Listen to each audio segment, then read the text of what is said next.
Flouride. Dentists say that drinking it can protect your teeth against cavities. Cities and towns all across the world actually dump it into the water supply, hoping to indiscriminately medicate the population through their tap water faucets. The official story on fluoride sounds wonderful. Drink the stuff and you won't get cavities, we're told. It's a nice story.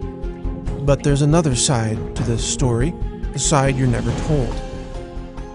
And it starts with the astonishing but verifiable fact that nearly all the fluoride dripped into municipal water supplies isn't naturally occurring fluoride at all.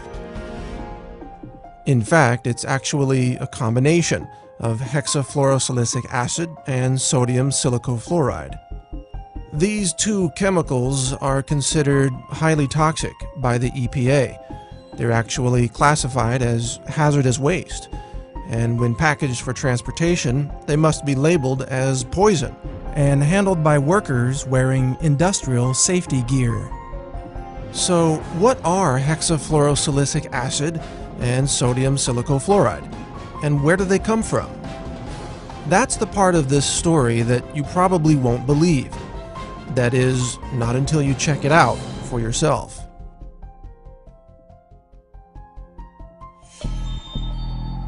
Because the more you look into the mythology of fluoride, the more bizarre this story becomes.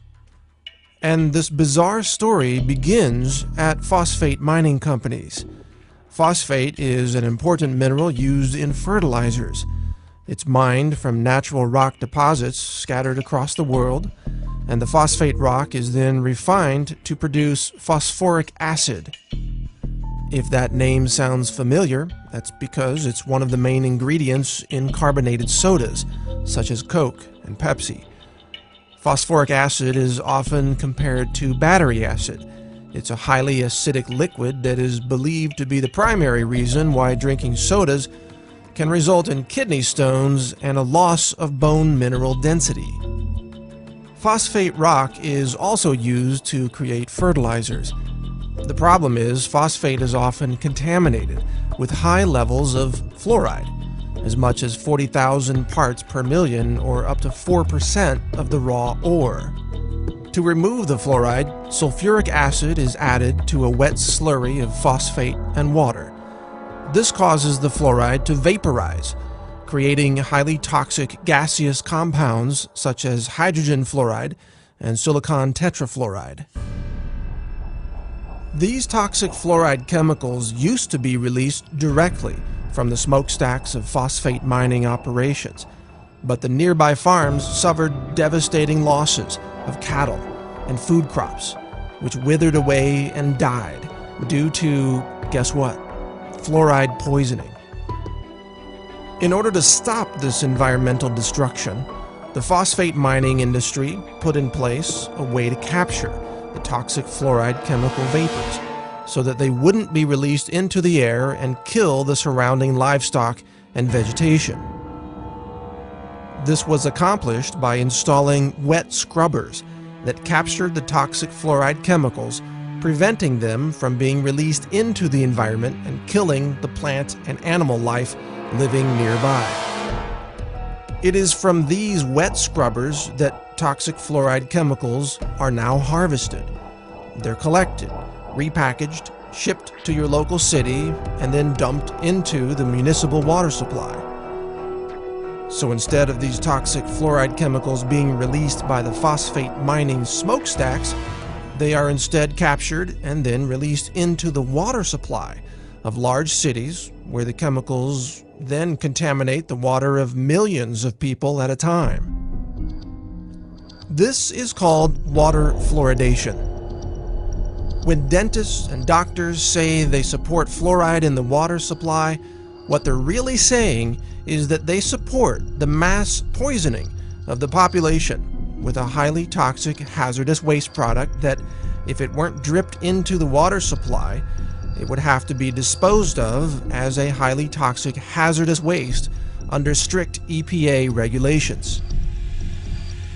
Curiously, it is a violation of federal law to dump hexafluorosilicic acid or sodium silicofluoride into the water. Such an act, in fact, is considered an act of terrorism.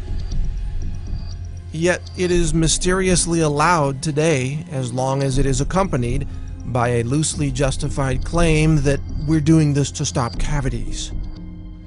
But setting aside for the moment the inconvenient truth that water fluoridation involves the illegal act of dumping hazardous waste into the water supply, there's another important question in all this.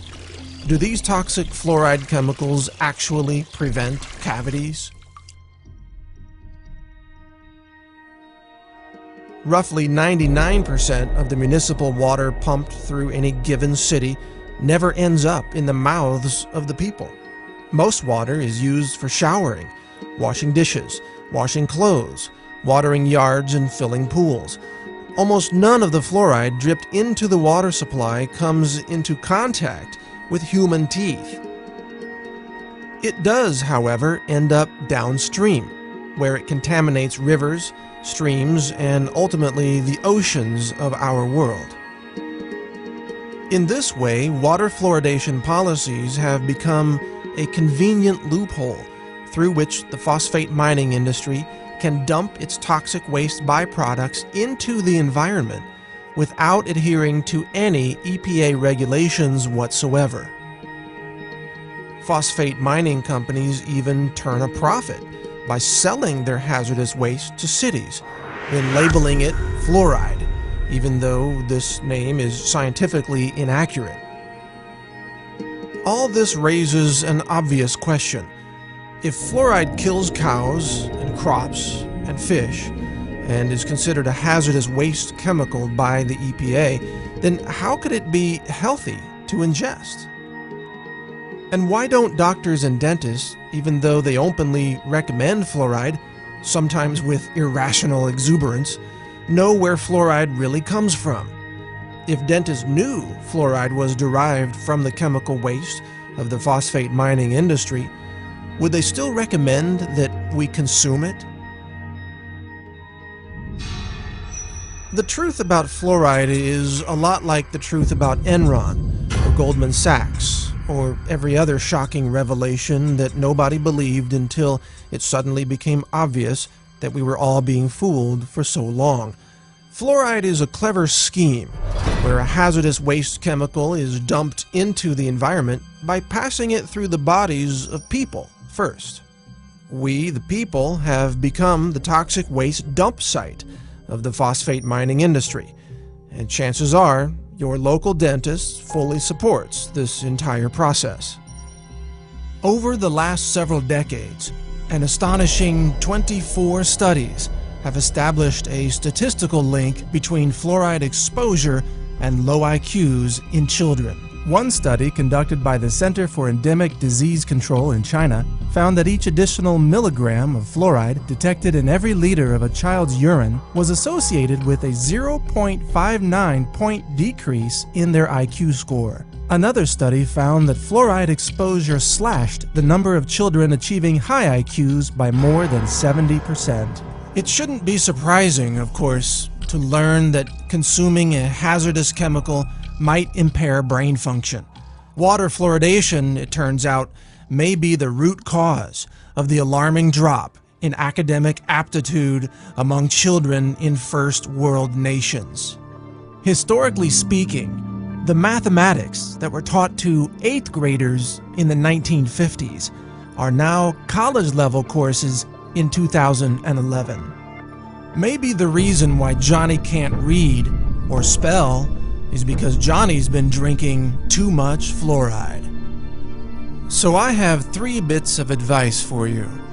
First, for your dental needs, always seek out a holistic dentist who understands the toxicity of fluoride and mercury. They will advise you not to drink toxic fluoride chemicals from your tap water.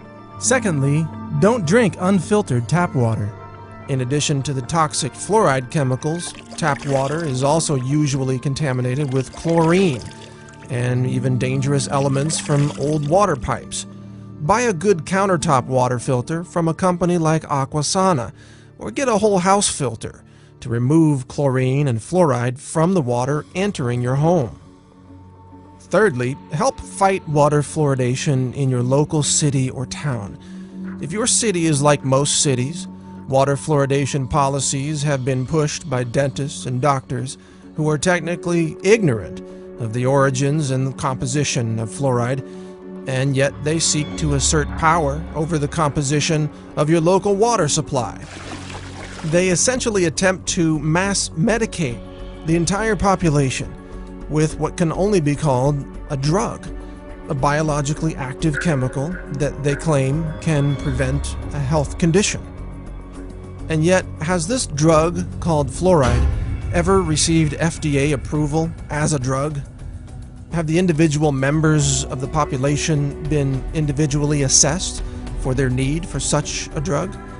Have medication doses and drug interactions been considered? Has anyone even been written a prescription for this drug? The answer is no. Fluoride is an unapproved drug being used in a highly illegal mass medication scheme that provides an excuse for the real agenda of disposing of a highly toxic, hazardous waste chemical. It's time to stop fluoride. Demand an end to fluoridation in your local cities and towns. Call for those who purchase and handle fluoride to stop what they're doing. Question the safety of these toxic chemicals being dripped into the water supply. These are actions that endanger the public. They could be called acts of terrorism. And publicly shame the doctors and dentists who have taken part in this mass chemical poisoning, causing untold harm to populations all over the world. Help us stop the fluoride poisoning of our world. Learn more at naturalnews.com. Join the Facebook group No Fluoride. See more videos about fluoride at naturalnews.tv. Visit fluoridealert.org and other anti-fluoride websites that are working to end the fluoride poisoning. Together, with your help, we can end the era of fluoride in our world and protect our children from this industrial poison. Thank you for listening. This is Mike Adams, the Health Ranger, reporting for naturalnews.com and the nonprofit Consumer Wellness Center.